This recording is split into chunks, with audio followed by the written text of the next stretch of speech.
Et tout le monde, c'est Z. Saviez-vous que j'ai un compte Instagram? Tous les jours, j'y mets une photo et un fait marrant sur l'anglais, @ZonZoff. Il y a aussi un lien dans la description. Et sur ce, répondons à vos questions.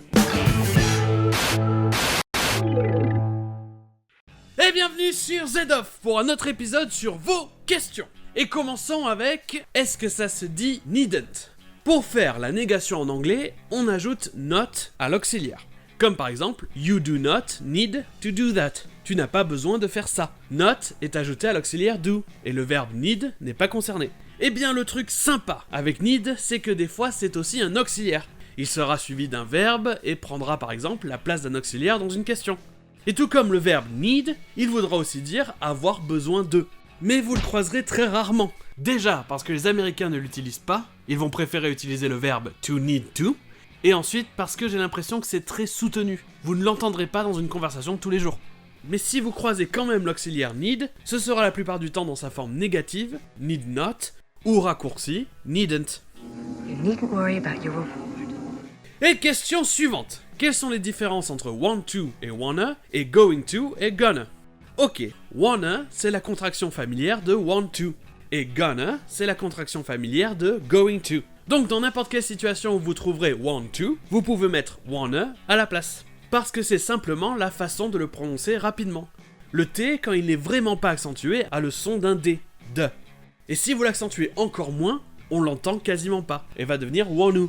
Et comme je l'ai dit dans mon épisode sur les différentes prononciations de A, une voyelle qui n'est pas accentuée deviendra E, comme un A en fin de mot. Et c'est le cas ici quand c'est dit rapidement. Donc want to devient wanna. Donc, pour résumer, wanna, c'est l'orthographe familière, mais c'est en fait la prononciation de want to dans beaucoup d'accents, ou pour les gens qui parlent vite et n'articulent pas. And why do you want to kill me? I don't want to kill you. Et ça va être la même chose pour going to et gonna. I'm going to do that va devenir I'm gonna do that. Et même chose dans toutes les autres situations où il y a going to. Yeah, well, history is gonna change. Mais vous pouvez aller encore plus loin avec I'm going to. Très familièrement et encore moins accentué, vous trouverez I'm going to do that va devenir I'm a do that. Dans ce cas-là, going to est réduit à juste E.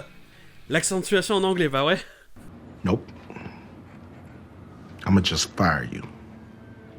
Et parmi les contractions de ce genre, vous trouverez aussi have got to qui va devenir gotta et don't know va devenir dunno. I don't know. Am I? Et dernière question, qu'est-ce que weather? Déjà, ça s'écrit comme ça, W-H-E-T-H-E-R, et ça se prononce weather, comme le temps, le climat. Ensuite, weather est une conjonction utilisée lorsqu'une situation a deux alternatives. Ça va être en français si ou que. Comme par exemple dans « je ne sais pas si c'est ça ou ça ». Si, qui relie deux alternatives, peut être traduit par weather en anglais.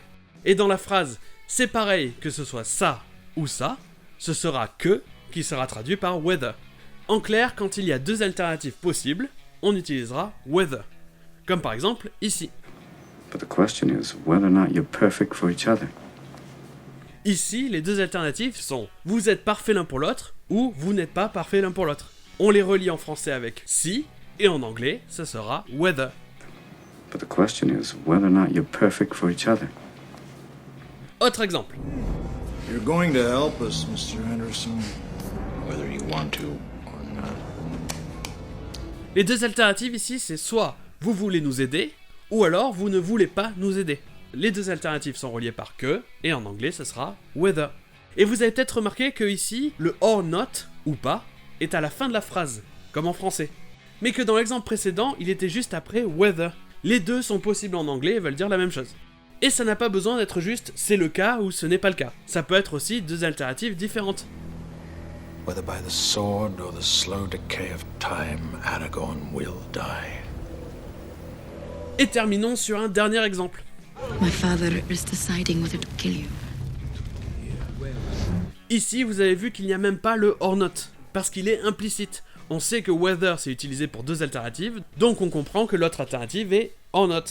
D'ailleurs, quand c'est la traduction de si, vous pouvez utiliser if à la place de whether. Sauf qu'ici, whether est juste suivi d'un verbe à l'infinitif avec to. Et ça, on ne peut pas le faire avec if. My father is deciding whether to kill you. Et voilà pour ce Z-Off sur vos questions. Si vous en avez d'autres pour un prochain épisode, n'hésitez pas à me les laisser dans les commentaires. Et sur ce, je vous dis